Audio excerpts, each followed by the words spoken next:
약부 합장에서 반도체 섹터가 비교적으로 강세인 하루였습니다. 12월 30일 정규장 마감 브리핑을 시작하겠습니다. 오늘 시장의 상승 논리 속으로 깊이 한번 들어가 보겠습니다. 좋습니다. 첫 번째 단서는 역시 반도체 섹터에서 찾아봐야겠네요. 네, 그중에서도 SK 하이닉스와 그 지주사인 SK 스퀘어의 동반 상승을 먼저 짚어봐야 합니다. 맞아요.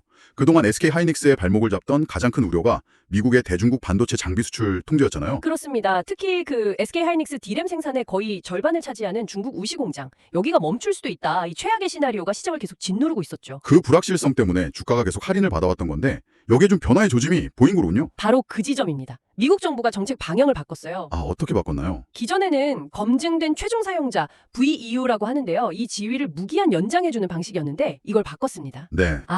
앞으로는 1년 단위로 장비 수출을 심사해서 승인해주는 방식으로요.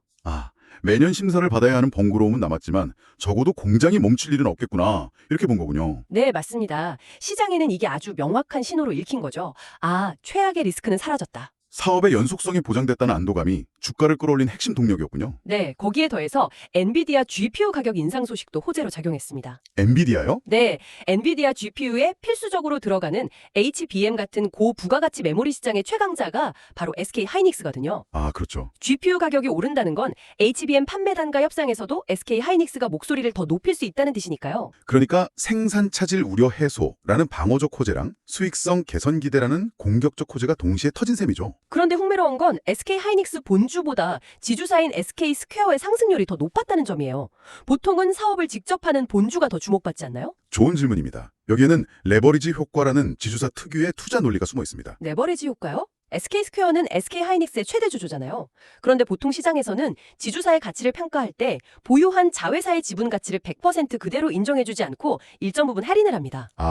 이걸 순자산 가치, NAV 할인율이라고 부르는데요. 그러니까 SK 하이닉스 가치가 100이라면 SK 스퀘어가 가진 하이닉스 지분 가치는 70이나 60 정도로 좀 낮춰서 본다 이런 의미군요. 정확합니다. 그런데 SK 하이닉스라는 핵심 자산의 가치가 올라가고 불확실성이 해소되면 시장은 이 할인율을 점차 줄여나가요.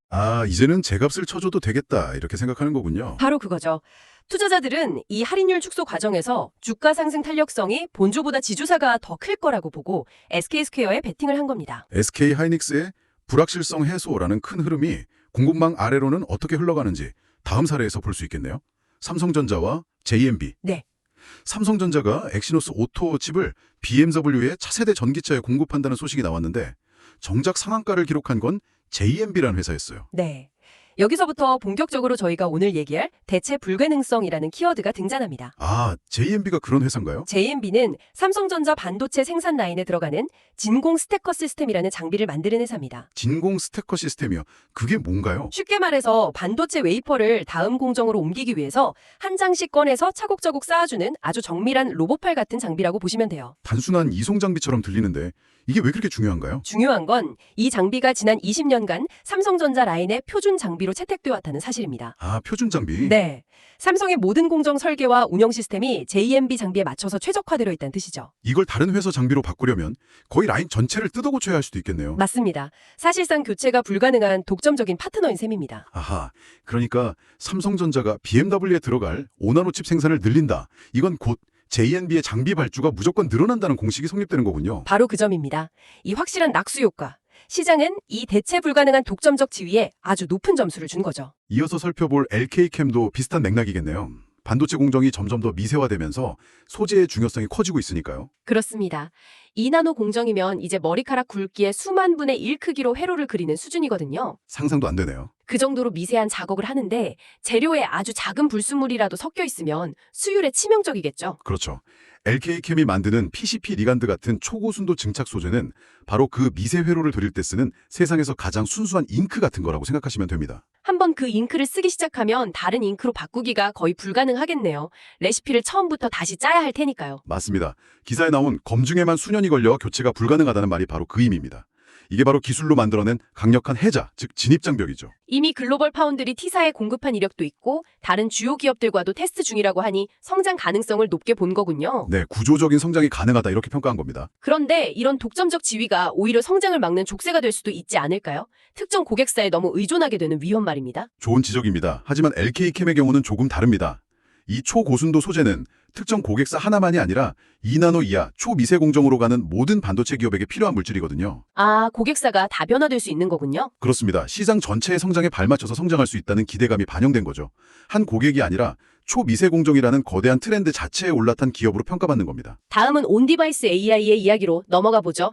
CES 2026을 앞두고 가장 뜨거운 화두인데요. 네, 맞습니다. 삼성전자가 차세대 저전력 메모리인 LPDDR6를 공개하자 제주반도체라는 기업이 주목받았습니다. 온디바이스 AI는 스마트폰이나 노트북 같은 기기 자체에서 AI 연산을 처리하는 기술이죠. 네, 클라우드를 거치지 않으니까 반응도 빠르고 보안에도 강점이 있고요. 이걸 구현하려면 고성능이면서도 전력 소모가 적은, 즉 전성비가 뛰어난 반도체가 필수적입니다. 아, 배터리 문제가 있겠네요. 아무리 똑똑한 AI폰이라도 반나절 만에 배터리가 꺼지면 무용지물이니까요. 바로 그겁니다.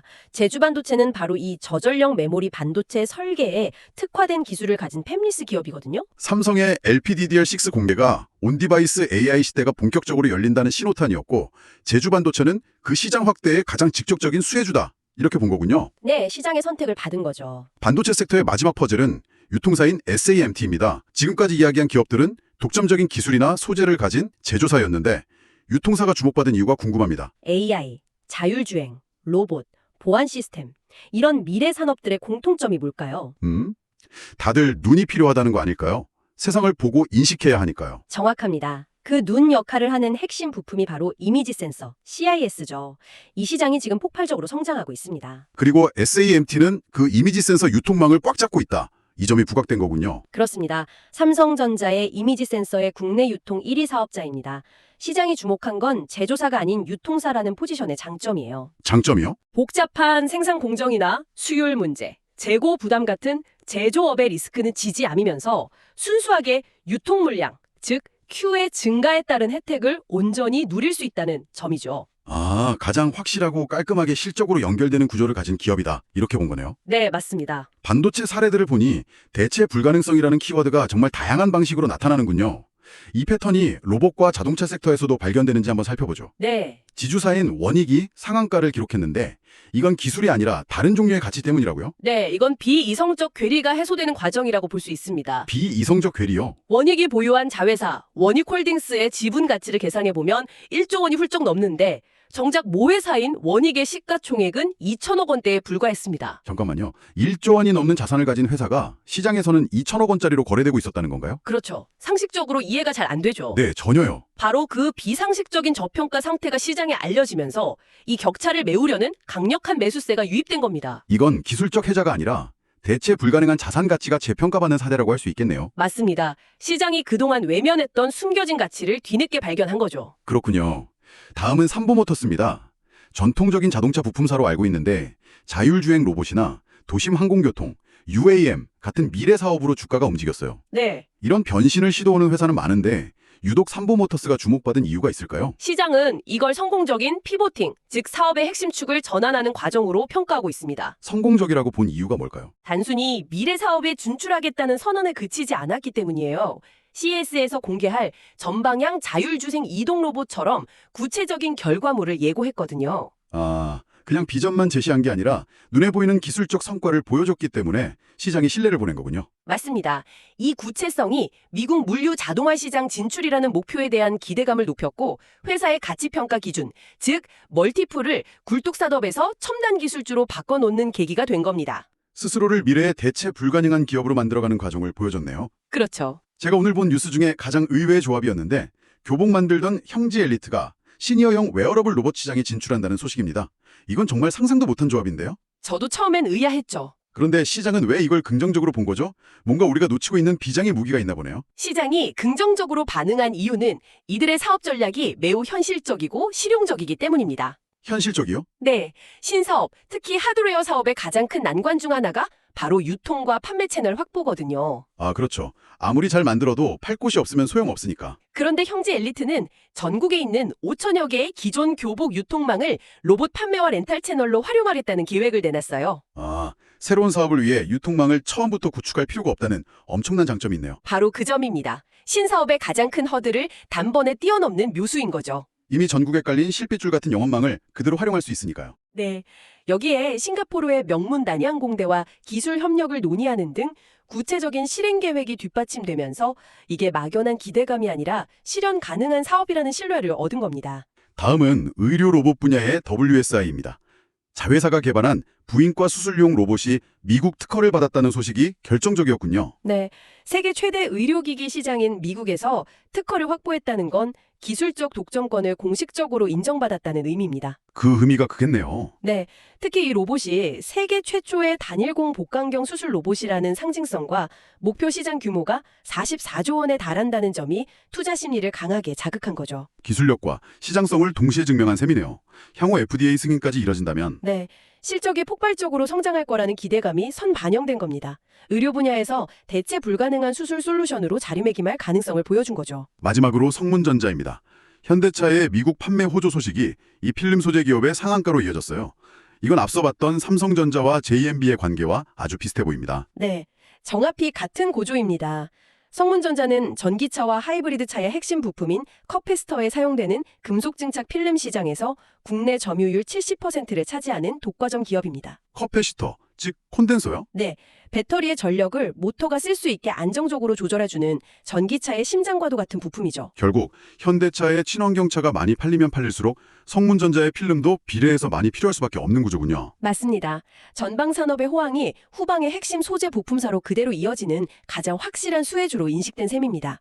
완성차 뒤에 숨어있는 또 하나의 대체 불가능한 공급자인 거죠. 자, 이제 마지막으로 바이오 섹터로 넘어가 보겠습니다. 오늘 저희가 이야기하는 대체 불가능성이라는 주제를 가장 극적으로 보여주는 사례가 아닐까 싶은데요. 네, 저도 그렇게 생각합니다.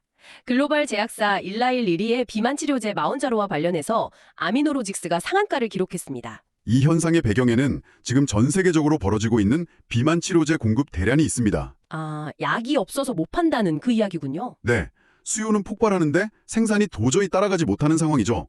이런 가운데 일라일릴리가 이 문제를 해결하기 위해 한국에 K 비만 치료제 허브를 구축한다는 소식이 나온 겁니다. 한국이 글로벌 공급망의 핵심 기지가 될 수 있다는 엄청난 소식이네요. 그렇죠. 그런데 이 과정에서 가장 큰 병목 현상이 일어나는 지점이 있습니다. 그게 뭔가요? 바로 비천연 아미노산이라는 핵심 원료의약품 API입니다. 비천연 아미노산이요? 네, 치료제의 주성분을 만드는데 반드시 필요한 아주 특수한 화학 구조를 가진 물질인데 이걸 대량으로 안정적으로 생산하는 게 기술적으로 매우 어렵습니다. 그리고 아미노로직스가 바로 그 어려운 원료를 공급할 수 있는 국내에서 거의 유일한 대안이라는 거군요. 정확합니다. 아미노로직스는 ARCA라는 혁신적인 효소 기반 기술을 통해 이 비천연 아미노산을 고품질로 대량 생산할 수 있는 기술력을 확보한 기업입니다. 만약 릴리의 글로벌 공급망에 이 회사가 편입된다면 이건 단순히 매출이 조금 느는 수준이 아니라 회사의 규모 자체가 완전히 달라지는 그야말로 레벨업 이벤트가 될 수 있습니다. 이건 정말 영화 같은 이야기네요. 전 세계적인 공급 대란을 해결할 열쇠를 한국의 한 기업이 쥐고 있을 수 있다는 거잖아요. 그렇죠. 시장은 이 대체 불가능한 기술력과 글로벌 공급망 재편의 핵심이 될 수 있다는 가능성, 이 엄청난 잠재력에 가장 강하게 반응한 거군요. 맞습니다. 오늘 우리가 살펴본 모든 기업들의 이야기가 결국 이 지점으로 수렴됩니다. 자, 오늘 시장을 관통한 대체 불가능한 기업들이라는 퍼즐 조각을 모두 맞춰봤습니다. 단순히 유행하는 테마를 쫓기보다는 각 산업의 공급망 안에서 기술, 자선 혹은 독점적 지위를 통해 누구도 대체할 수 없는 위치를 차지한 기업들이 시장의 선택을 받았다는 공통점이 명확하게 보이네요. 그렇습니다. 삼성의 표준 장비사이거나 이나노 공정의 독점 소재를 공급하거나 글로벌 신약의 필수 원료를 만드는 기업들이었죠. 오늘 우리가 나눈 이야기는 중요한 질문 하나를 던져주는 것 같습니다. 어떤 질문이죠? 앞으로 지정학적 변화와 기술 혁신이 글로벌 공급망을 계속해서 뒤흔들 텐데 이 과정에서 새롭게 떠오를 다음 대체 불가능한 기업은 과연 어디일까요? 정말 중요한 질문이네요. 어쩌면 우리가 주목해야 할 진짜 기회는 화려하게 스포트라이트를 받는 완성품 회사가 아니라 그 거대한 기계가 멈추지 않고 돌아가게 만드는 작지만 대체 불가능한 톱니바퀴를 만드는 기업에 숨어 있을지도 모르겠습니다. 네, 그럴 가능성이 높죠. 여러분이 계신 산업 분야에서는 어떤 기업이 그런 역할을 하고 있는지 한번 생각해 보시는 것도 흥미로운 관전 포인트가 될 것 같네요. 청취해주셔서 감사합니다.